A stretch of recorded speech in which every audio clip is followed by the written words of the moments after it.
I'm making this video to talk about how I got D.I.D, so there will be a trigger warning because I'm going to talk about a lot of stuff that's could be triggering. So basically, I grew up in an abusive home, and I watched my father try to kill my mother. I was sexually abused by my father, and then when I was 14, I would visit my grandma in North Carolina, and I met this guy.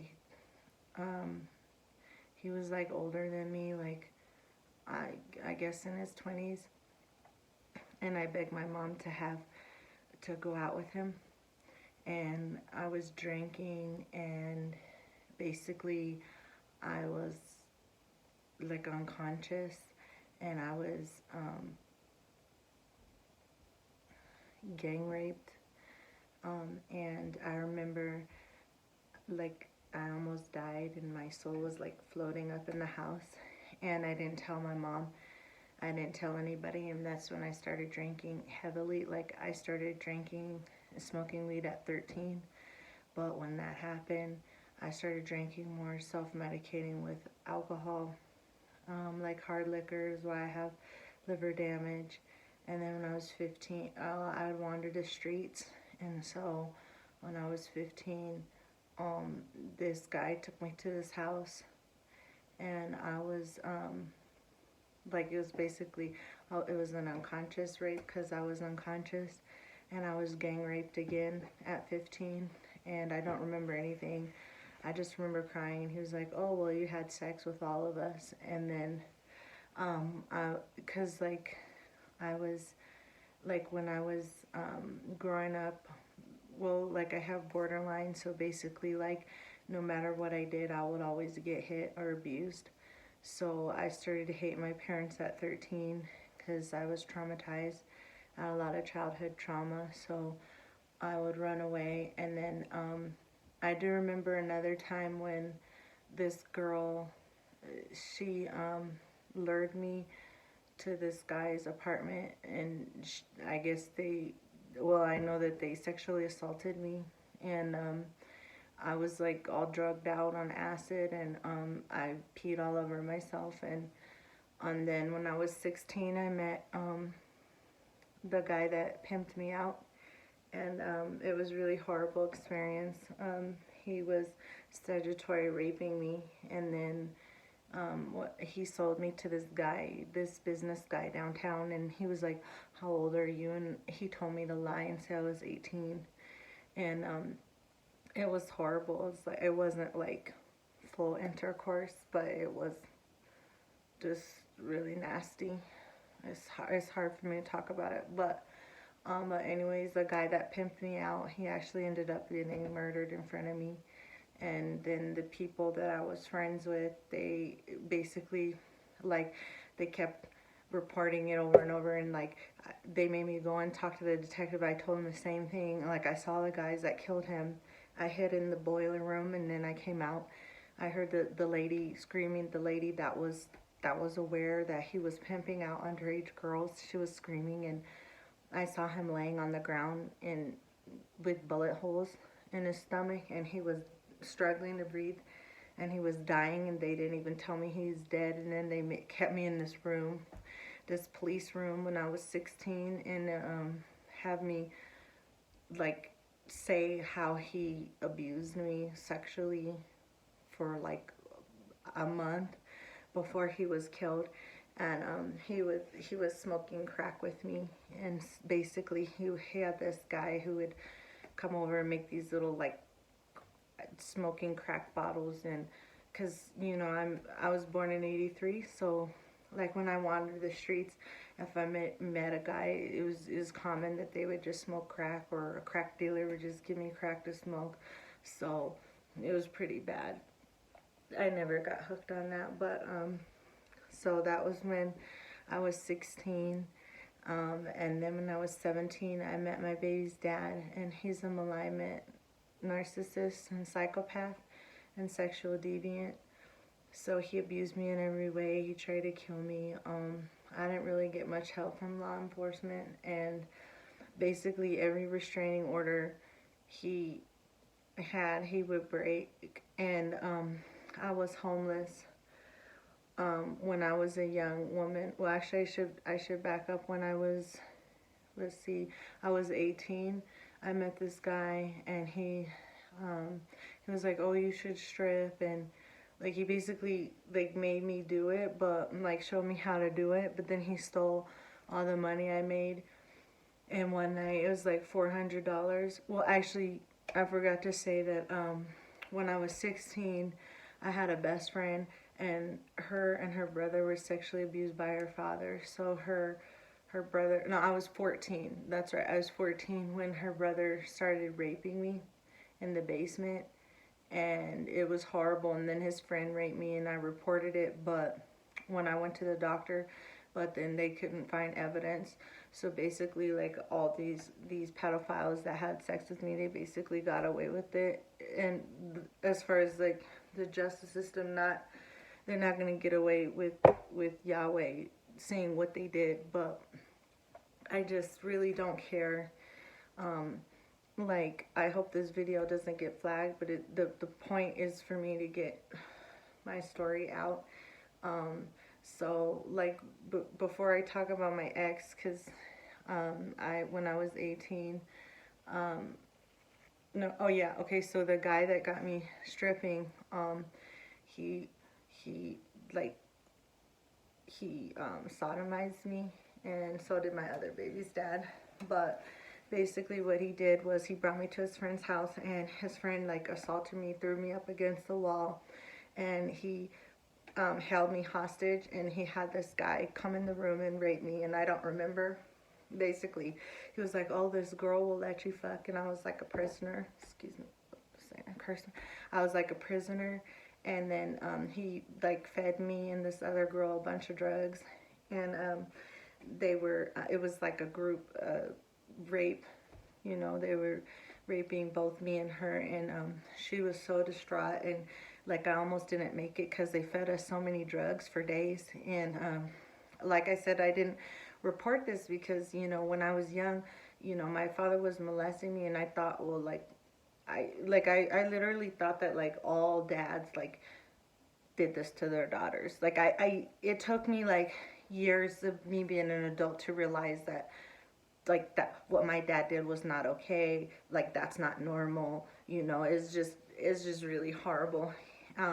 And so I think it was when I was like 22, I met this guy, and I mean, I'm not gonna really say their names, and basically what he did was, well, first of all, I was at the bar, and my friend, I realized she was a psychopath. She left me there, and I was drunk, and then so his cousin sexually assaulted me, and gave me STD. It was like basically all the STDs that I got, it was from dirty rape. And then so I have like chronic infection, and like I almost died my whole life. I'm still sick and stuff. And you know, so like what happened was I posted on this other channel, but I don't want to say it because it wasn't the topic of the channel. She was like warning other women about like to be careful that you don't get drugged and sexually assaulted at the bar. So that happened to me, and it was the guy that his cousin sexually assaulted me. Well, him and the bartender, they drugged me, and I ended up being sexually assaulted by 3 men on the dance floor. And the memories came back later, like years later. This was when I was 23, and my oldest daughter was 2. So my oldest daughter is 17 now, and then I have an 11-year-old son, a 6-year-old daughter, and a 2-year-old daughter, and then I'm pregnant with a boy right now. So 25 weeks. So basically, like, so that's why I have this keloid scar. Was when I fell face first on the concrete, boom, like that, because I couldn't walk, and it scraped it down to the nerve, and then right here, that's where I broke my nose. And then this is a scar from when I busted my head open. It's kind of hard for you to see. When I was 5, I was standing on a stair and it busted my head open. And then I also remember my mom took me to this doctor, and he like sexually molested me in front of her, and she didn't really do anything. And then I met this guy like later on, and he used to know my dad because he was in this band and that people know about. And so like the drummer was like, oh yeah, I'm gonna like UCK Stephanie, and I was like 8 years old. And the guy that I know now, when he's older, he punched him in the face. So basically, like, my dad was the pervert, the drummer, the band was the pervert, and he was like bragging about how he was gonna have sex with me when I was 8 years old. So it's just really horrible.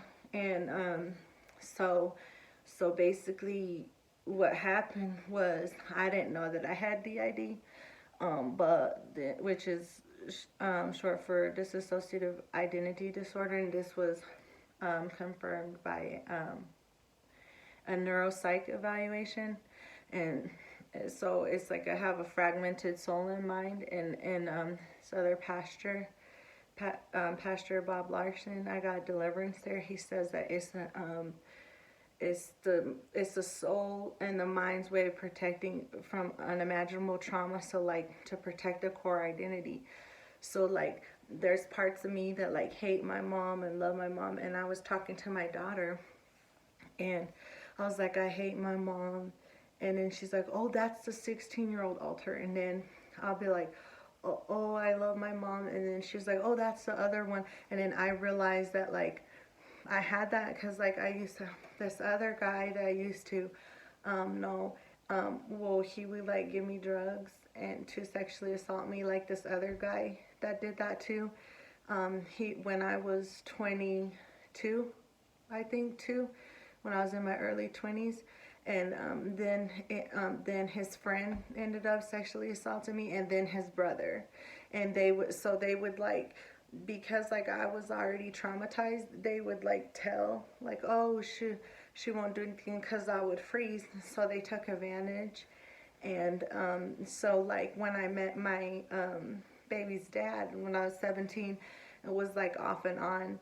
And he tried to choke me. He threatened to kill me. He broke into my house, broke into the window. He punched holes in the wall, busted the door. He was charged with sex assault, third-degree assault, habitual offender, breaking a restraining order.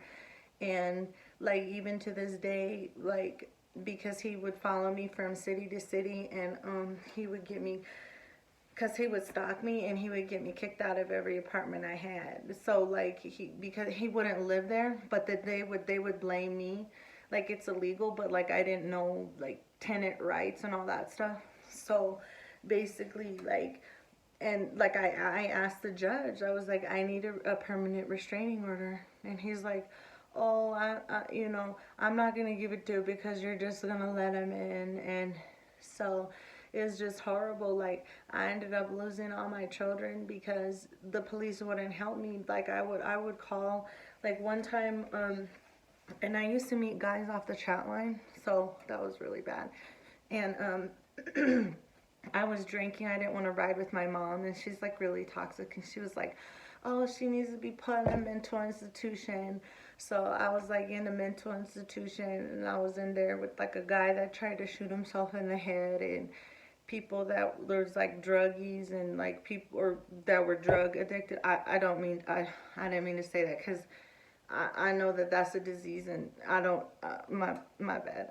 But like they would like people that were so like, but what I'm saying is I was like persecuted for that because they would say, oh, you're a druggie, but I wasn't a druggie. I was being given drugs to be trafficked, to be assaulted. So it wasn't, I didn't, like, the drug problem I had was from guys giving it to me in um, to take advantage of me, and that's like a number one way that a lot of sex offenders do that. And so um, I got railroaded in my CPS case. They Because my ex was arrested outside where I live, and they like made it seem like he lived inside with me and this was his apartment, you know. And it was horrible. They took my baby at birth, and I had to fight for 9 months to get her back. And they took her because the midwife said it was okay for me to use THC, and then she it wasn't, and they like used that to take my baby, even though I had a red card because I have fibromyalgia, I have a traumatic brain injury. Because when I was 26, well, I met my baby's dad, who's dead now, but he died 3 years ago. I met him at the strip club, and he he was abusing me, and like I got tired of it, so I tried to kill myself, and I woke up in the hospital, and the psychiatrist said, "Oh, you were." She told my mom that I was being polyfarmed to death, and I would go there and she'd give me a bunch of pills, and it's just one day I just took all of them. I don't really remember, but I called my godfather and my mom. I took them all, and then I called my baby's dad. He died a horrible death, but shoot, I hope he made it to the other side. I prayed for him. I think he did, but because he visits me. But he took me to the hospital, and I was in the ICU for 5 days, and they had a mass breathing for me. And I just remember like getting out, and I wanted like somebody to care, you know, like I always wanted like a man to care, like, oh, like, I'm sorry you were assaulted. No, nobody cared. Nobody cared. Not one person tried to help me. No one cared. They would all try and do the same thing. I even had a guy that tried to sexually assault me after he tried to give me a brochure on how to fight a guy who's trying to sexually assault you, but he tried to do the same thing to me. So, and then I ended up being homeless because, like I said, I'm my baby's dad. And then when I was homeless, I was being, of course, sexually assaulted by this dude that was homeless. And that's when I remember it, like, we would stay in these crappy hotels. Like, my godfather gave me money for a hotel, and he was like, yeah, call me the B word. Now you can't go. And I had no idea. Like, he basically watched his girlfriend die, like, of alcohol poisoning, and she, I guess, told his friends that he was torturing her behind closed doors. So that's what he was doing to me. And basically what happened was, I was on the phone in the middle of the night, and that's when I got my days and nights mixed up. Because, see, people don't because I have complex post-traumatic stress disorder. So I was diagnosed with PTSD when I was 21. And then when I was in the hospital, in the mental hospital, they diagnosed me with borderline personality disorder. And then I had depression since I was 13.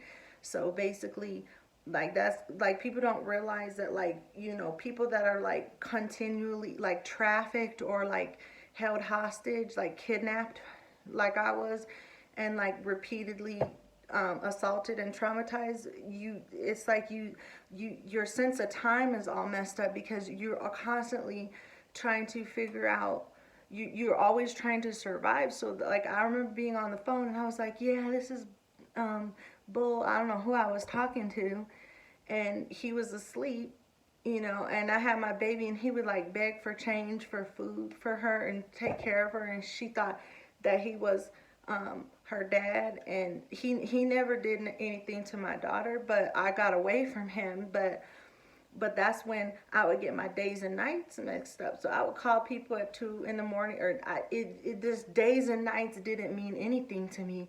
And it got so bad that I would have a loop in my brain where every 5 minutes I go, oh, what's going on? Because I was like hitting the head, and my ex like beat me and stuff. And like, I had to get medication, like antidepressants, because I couldn't, my brain was so traumatized that every 5 minutes I was like, what's going on? I mean, here where I live now. So I had to pray, and God delivered me from a lot of this stuff. But you know, the point is like, I look back on all these guys that did this to me, and they're still out there, you know, and it's like people, it's like they minimize it, like you know, like sexual assault and all that, and it happened to me so young.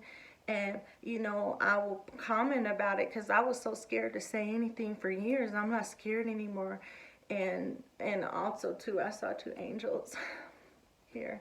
So, and I'm not scared anymore to talk about what happened to me, because the stigma is so bad that I was literally blamed for what my ex did. And you know, now, you know, I'm terrified to give birth because I was so targeted, and nobody tried to help me get away from him. Even now, like, they still don't do anything. He's been on probation for 3 years. There's been a restraining order, and it's just horrible. And people don't like the way that they painted it was like I let him do it, and I fought back. You know, I eventually fought back, but you know, like, at what cost? Like, someone's beating on you for so many years, then you finally fight back. Like, it's not that I felt good, it's that, like, I would snap. And then that's why I don't like the way that people paint people like me, with borderline and D.I.D. is like with these violent maniacs, but I'm not. I have empathy. Is when I'm being tortured, I will fight back. In certain situations, it was only with him, like, it, because he, you know, he was being on me for so long. And it just, I just hope that, like, this helps somebody like that been through extreme trauma or extreme sexual trauma. And so basically, going back to the D.I.D, I have like different parts, that are different ages. So I have polyfragmented D.I.D. So I have alters, that I have littles, which are children, and then I have, like, a sleep disorder. But then I also have like teenage alters, and then young alters that are in their 20s, and then older ones, because now I'm 39. And so, and what I'm saying is, those parts of me they're frozen in the years that I was being brutalized like that. And I remember one time, this guy, because I met this guy off the chat line, and he, again, drugged and sexually assaulted me, and I was able to get away. And when I called the police, I was at the hospital. I did 2 SANES exams, I think, but then I wasn't able to press charges because, one, I met some guy on the street because I escaped the other guy, and it was a psychopathic sex assault with a random stranger that was high off of drugs. And he was like, "Don't just give me a ride home," and which was stupid. I shouldn't have done it, you know. And then he was like, "I'll give you $20. Well, and he's like, "Oh, just come inside." Well, he didn't give me the money. Then I ended up getting sexually assaulted. And it just took me a long time to get away from him. I mean, he would knock on my door a year after. And I was like, "Oh, I'm pregnant," like, with another guy's baby. That was enough to where he stopped coming here. But now I have locked doors. So, but it was just horrible because, like I said, when I was at the hospital, then I remember this police officer, he was Hispanic, and he was like, "Oh," he was like, "So how did he do this to you?" And it just, the way he was asking me was like, he didn't believe me or something. And I was like, "You're a police officer and you don't know how a man sexually assaults a woman?" And the look on his face, he looked so ashamed. I mean, he was like, "I'm so sorry this happened to you." And I mean, I couldn't, it's like, I don't understand why, like, because I've met some cops that they're like, "Oh yeah, I know guys like your baby's dad," you know. Oh, I'm all sweating, sorry. It's kind of about like, but it was just horrible because, let's see, it was a few years ago, before was like 3 years ago. I was at the park with, my baby's dad, and this other guy comes, there, And my baby's dad went to jail because he's always gone to jail for abuse. So, and then I mean, it got so bad with the victim blaming that even my lawyers were doing it. And I was like, so what you want me to do, kill him? Like, what? I don't have a badge. I'm not a police officer. I don't have handcuffs. I can't, like, and it was always like, they always put it on me. Like, I need to control him. Like, I can't control him. I don't have control over a grown man. Like, well, what am I going to do? Like, he's not going to listen to me. It's just ridiculous, you know? But anyways, this guy that I met at the park, he ended up violently sexually assaulted me. He went, like, I was driving and he, cause how he wiggled his way in was, I was crying about my baby's dad being in jail, and he was like, "Oh, it's fine. I got pills for you that'll calm you down." And you know, I struggled with abusing substances because I was in a lot of pain, you know, and I took accountability for that, and I got better. I don't do that anymore. I mean, how could I? Wouldn't even be alive, you know. So, and then when he gave me those pills, that was his way in. And then he, like I said, he grabbed my hair like this to the side, and my neck went down, and he held me in that position for like 5 hours. And a sex assault was one, and then there was another one. And I have a lumps on my neck. My arm is all jacked up. Well, anyways, I also went to jail too for crimes my baby's dad did, and I have a lawsuit against that I'm gonna be taken out against the police and the jail because they denied me care and everything. It was horrible. And basically, he severely injured me, and he ended up dying. Like, his mom was on drugs, and she made all these false allegations, and he ended up dying. And then I do remember another guy that sexually assaulted me in my apartment when I was like 22, or was I 22? It was actually two. One, he gave me a bunch of drugs because my roommate met him.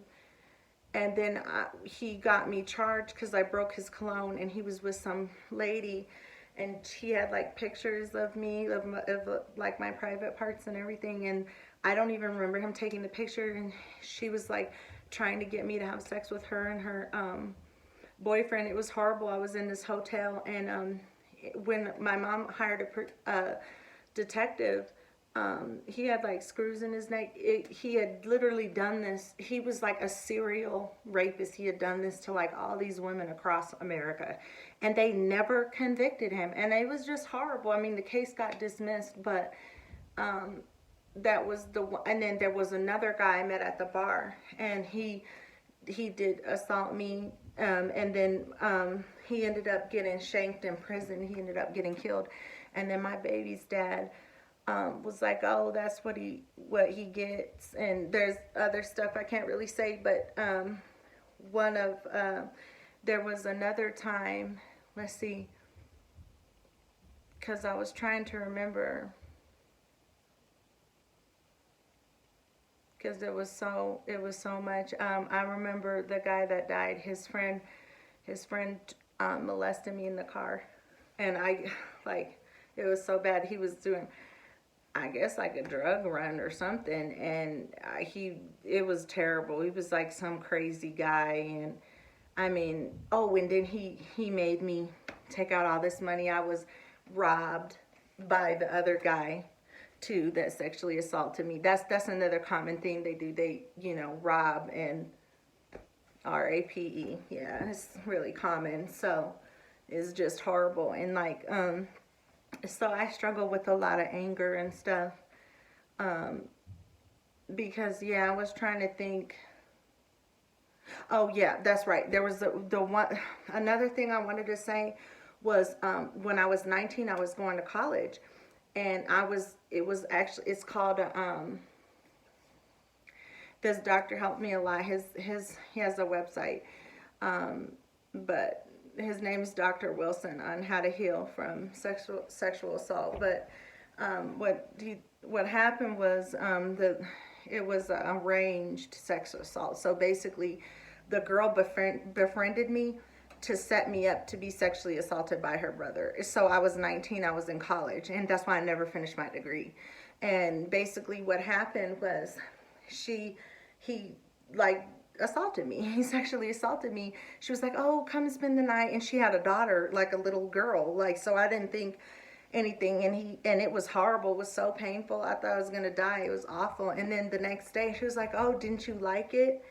And I was so young and traumatized and naive, I didn't say anything, you know. And later, as I got older, I started to realize like all these ways I had been violated, and it's just a horrible feeling. And you know, I wish that people would understand that domestic violence and sex assault is the #1 danger to all young women and girls, and most of them don't even survive. And it's just like, I feel like it's always swept under the rug, and it bothers me because even though I'm really blessed, I have my own business and I'm self-employed, I was like really robbed, you know. I had money to go to college, and my rich cousin stole all that money. I've been trying to get disability for 6 years. And I remember when I went in there with my second lawyer, who was a male, he made me say the horrible story of what happened to me when I was 16 and how I witnessed a murder. And the judge was like, "Oh, okay, well, denied. Hey, buddy, you want to go out and play golf?" I mean, it was so horrible that these to me, honestly, I felt like he probably pays for underage hookers, because how can you listen to, I was pregnant at the time with my third baby. Like, how can you listen to a woman say that she was trafficked as a child and you deny her disability? It's just, I just feel like it's an agenda. Like, I feel like it's like the devil hates women, and and I feel like the demons and the rogues on this planet Earth want all of them, all women, RAPED, traumatized and filthy and all that. And I did a lot of healing to heal, but I'm just in a bad place, and just please pray for me. And I mean, I posted before, and I was like, there's some guys that really blamed me for being drugged and sexually assaulted. I'm laughing because I laugh at horrible things sometimes. I don't. So I don't know if I'm going to get judged or just torn apart by this video. I just don't care, because I want this video to get to another young girl or a young woman that's going through this. Like, just please don't kill yourself, because I know your pain. And pray for me. And like I said, this video is part of my testimony, and is dedicated to my Lord and Savior Jesus Christ. And I'll just show, but pray for me, because I'm pregnant. So yeah, I'm gonna have another baby. So please pray for me and my children and my baby, that I'm delivered from this, because I'm tortured by demons and the devil. Like, I struggle a lot. So one of the subscribers wanted to know how I got D.I.D. So in a nutshell, that's how, just to give you an idea of the level of trauma. And I know there's people that's been through worse, but I haven't really heard much about them. There's another lady that has a channel who was an SRA victim, who I really related to the level of trauma that I've endured with me being abused. So be blessed in Jesus' name.